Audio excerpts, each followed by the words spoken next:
Protect your DNA. BioPQQ can promote formation of new mitochondria. Infowarsstore.com. And we begin this evening with a warning to the United States from the government of Saudi Arabia. Release the 28 pages and you will face an economic collapse. That's right, the Saudis are threatening the United States with financial terrorism. And they have warned the Obama White House that they are ready to sell off $750 billion worth of U.S. Treasury bonds, which could seriously cripple or even destroy the U.S. economy. But why on earth would Saudi Arabia threaten the United States? I mean, they're supposed to be our ally, right? Well, it's because Saudi officials and members of the Saudi royal family are panicking right now over a federal lawsuit which may finally reveal the contents of the still classified 28 pages of the Joint Inquiry Intelligence Report on 9/11, which will prove once and for all that the government of Saudi Arabia helped finance and assist the terrorist hijackers responsible for the attacks on 9/11. And this is where I say it looks like the conspiracy theorists were right all along.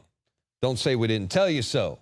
And who was it that made the decision to classify the 28 pages to begin with? Well, you guessed it, George W. Bush.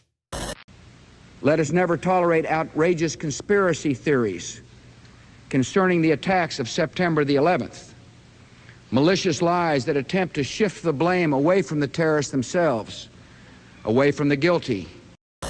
And don't forget, Bush and Cheney, they never even wanted an investigation into 9/11 to begin with. It was only until after the victims' families and the 9/11 survivors, it was after they demanded an investigation that the 9/11 Commission was created. And get this, Bush and Cheney refused to testify under oath. Instead, they agreed to meet with the 9/11 Commission only behind closed doors and under the following conditions.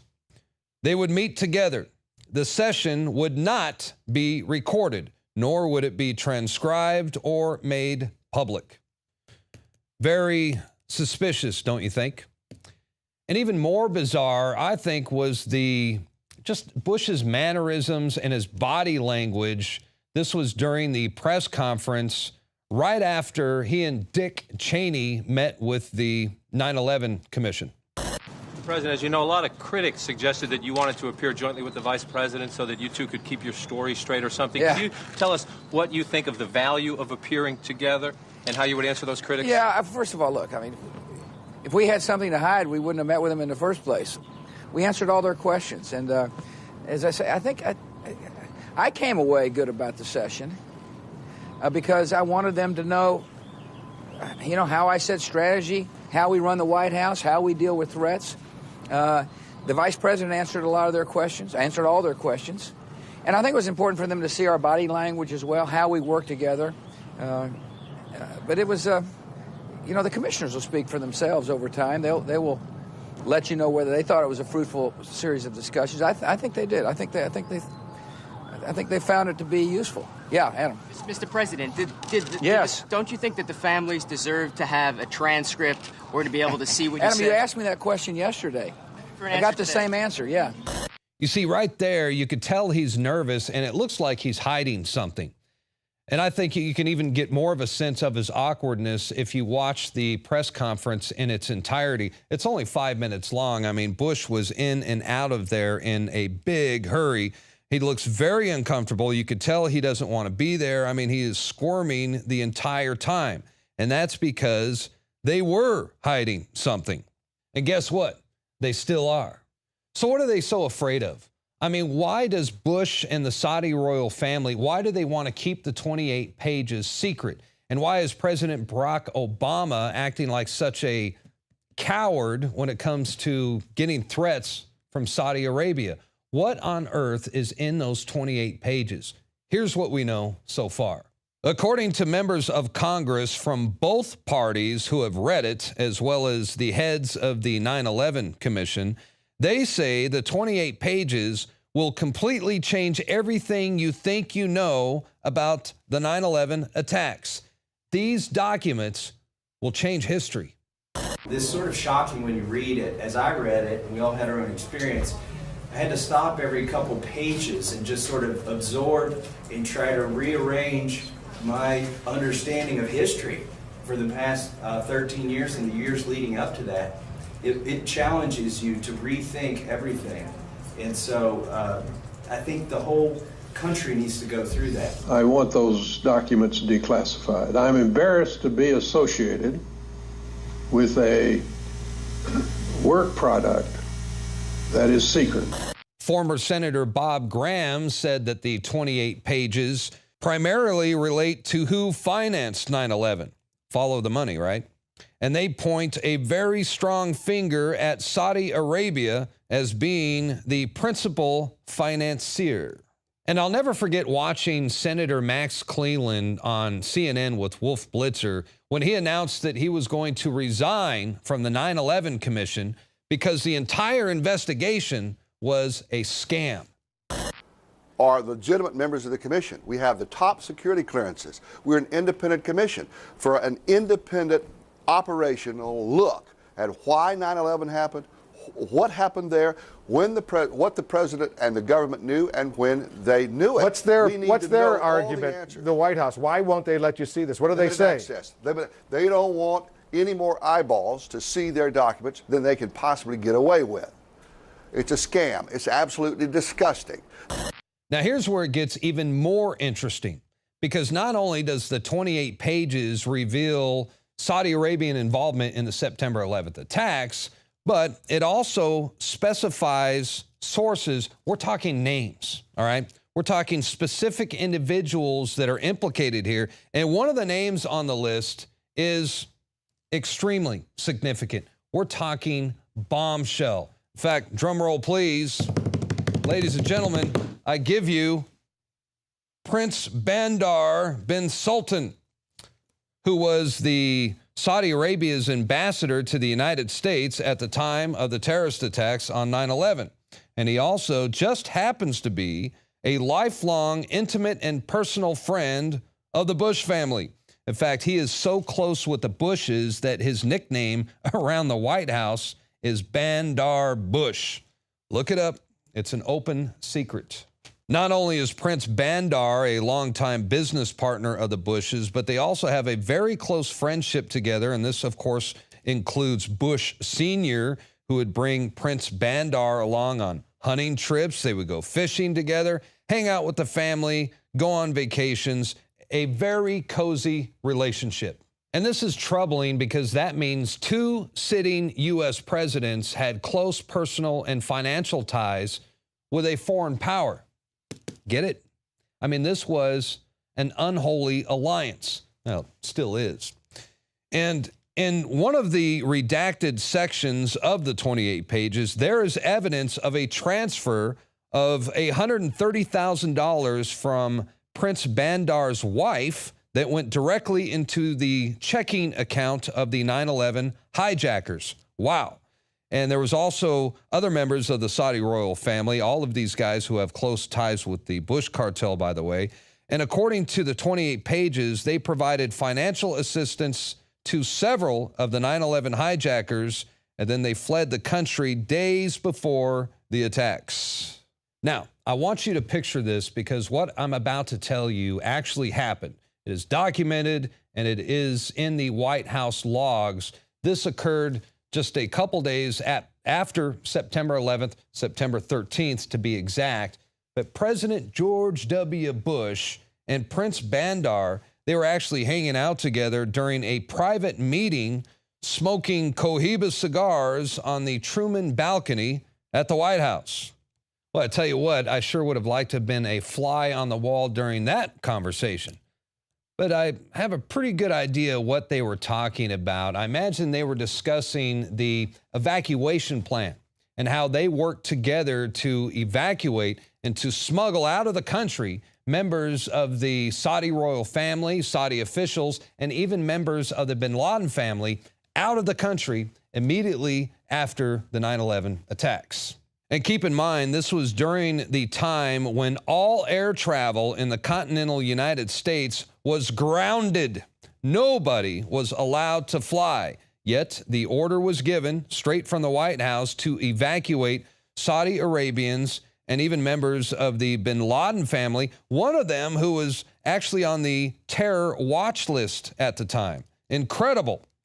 And they were flown out of the United States, dozens of them from multiple cities all across the country, back to Saudi Arabia. And instead of interrogating these guys and asking them questions, well, the FBI provided security, and they smuggled these suspects out of the country.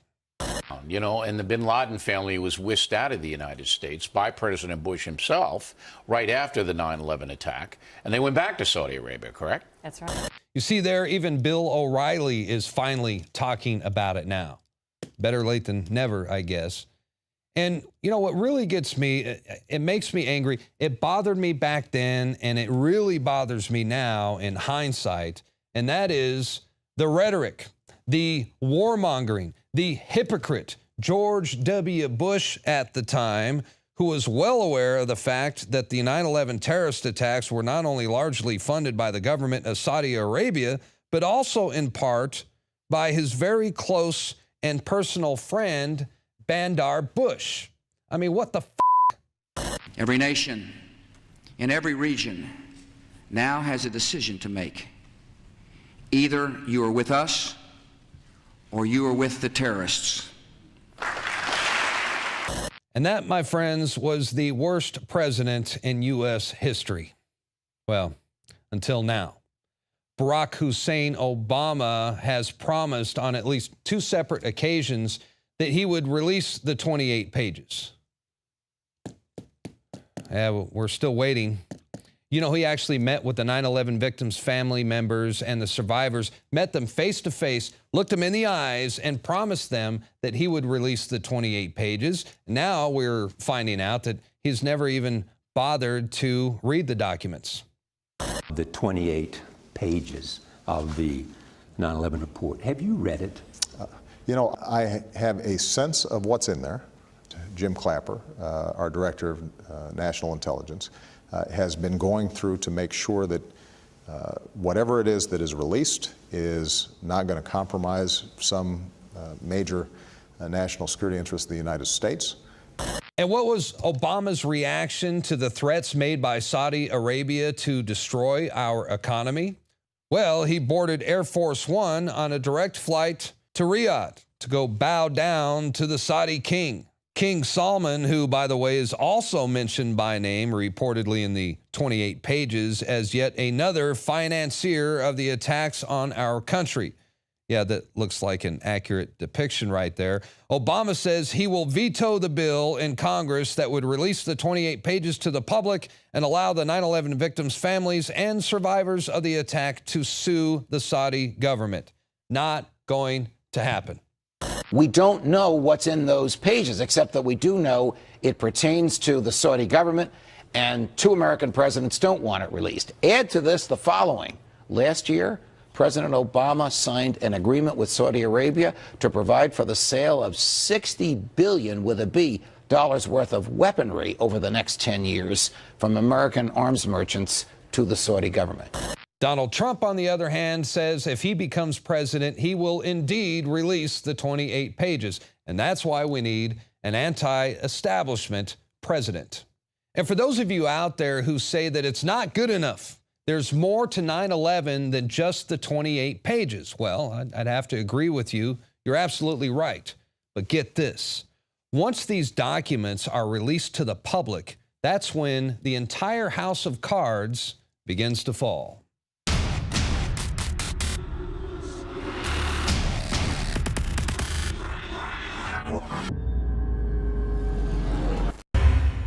Governor Bush. How we doing? Good to All see right, you, good. man. How you doing?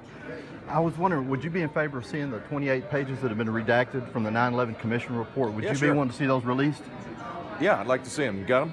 When I dream of my wedding day, I will carry his picture and wish he were there with me. Yeah, I'd like to see him. You got him? My son's dead, and I don't know all the facts. Yeah, I'd like to see him. You got him? Keeping it a secret about those who facilitated it must end now. Well, Andrea may have him. Hopefully we can get him. Thank you.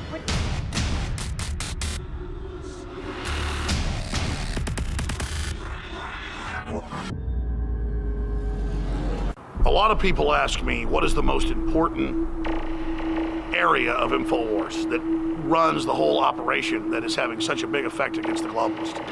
And I've said it over and over again, it is you, the listeners and the viewers, that send us the intel, the news tips, that support the broadcast, that spread the word. You are 90% of the operation or more. You don't stand beside us, you stand at the heart of Infowars. When I talk about the people at Infowars, from customer service, the shipping department, being just as important as our anchors, our researchers, our investigative journalists, and myself, it's absolutely true. Without this team that we've built over the last 20 plus years, we wouldn't be able to do any of what we've been doing. And that's what's so exciting, because we finally built up to a point where we now have the launch pad. Introducing AutoShip for InfoWarsLife.com, a new way to save time and money when you stock up on InfoWarsStore.com products.